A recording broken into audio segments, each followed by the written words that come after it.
Assalamualaikum warahmatullahi wabarakatuh. Halo, apa kabar semuanya? Bertemu kembali dengan saya dalam pelajaran Sejarah Indonesia. Materi kali ini adalah perjuangan bangsa Indonesia dalam menghadapi ancaman disintegrasi bangsa. Semoga kalian semua dalam keadaan sehat walafiat, selalu dalam lindungan Allah Subhanahu wa Ta'ala, dan tetap bersemangat untuk mengikuti pelajaran kali ini. Sebelum kita mempelajari materi perjuangan bangsa Indonesia dalam menghadapi ancaman disintegrasi bangsa, terlebih dahulu saya akan menyampaikan tujuan pembelajaran yang akan hendak kita capai, yaitu yang pertama, saya harap kalian sebagai peserta didik mampu memahami pengertian disintegrasi, memahami faktor penyebab disintegrasi. Yang kedua, kalian sebagai peserta didik bisa menganalisis bentuk-bentuk disintegrasi yang terjadi di awal Indonesia merdeka.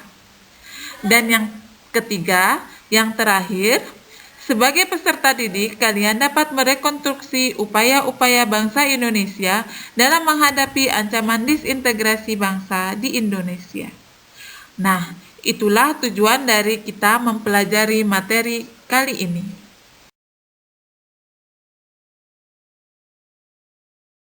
Sebelum kita memulai pelajaran kali ini, saya akan memberikan beberapa pertanyaan terkait materi disintegrasi.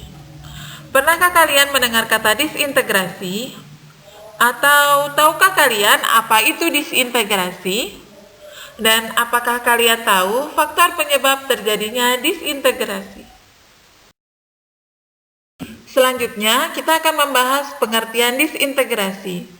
Disintegrasi adalah sebuah kejadian ketika suatu bangsa mengalami perpecahan.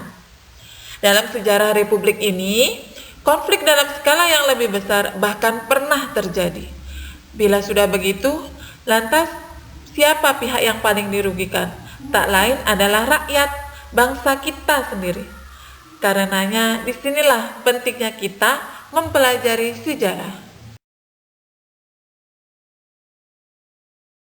Dalam sejarah konflik disintegrasi tahun 1946 sampai 1965 yang terjadi di Indonesia, terdapat 3 faktor penyebab. Yang pertama, yaitu konflik ideologi, yang kedua, konflik kepentingan, dan yang ketiga adalah konflik sistem pemerintahan. Sekarang mari kita bahas satu persatu konflik yang terjadi di Indonesia dari tahun 1948 hingga 1965. Yang pertama adalah konflik yang berkaitan dengan ideologi.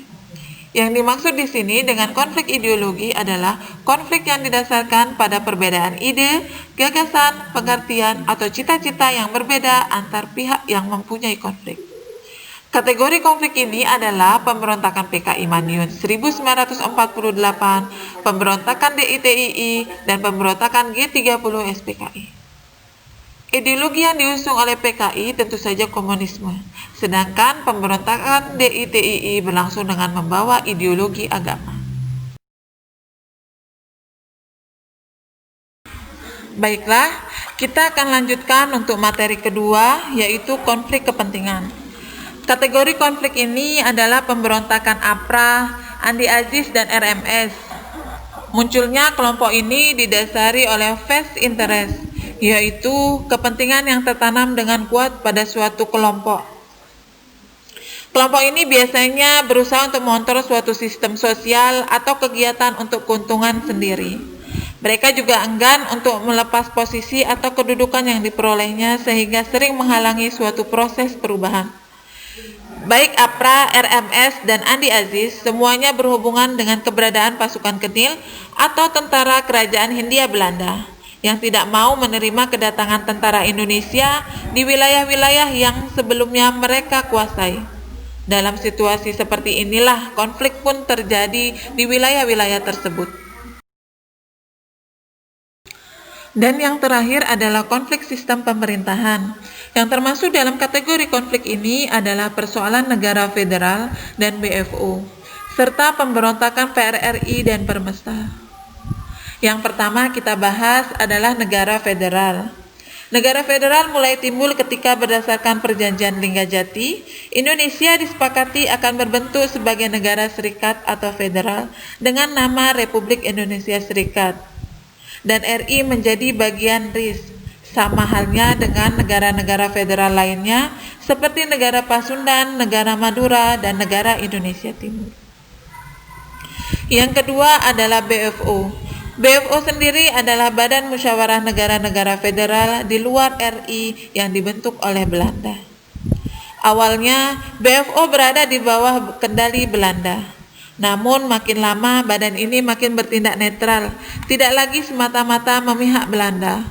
Pro kontra tentang negara-negara federal inilah yang kerap juga menimbulkan pertentangan. Dan yang terakhir adalah pemberontakan PRRI dan Permesta, yang merupakan perlawanan yang terjadi akibat adanya ketidakpuasan beberapa daerah di wilayah Indonesia terhadap kebijakan pemerintahan pusat yang dinilai tidak adil dan semakin condong ke kiri atau ke komunis.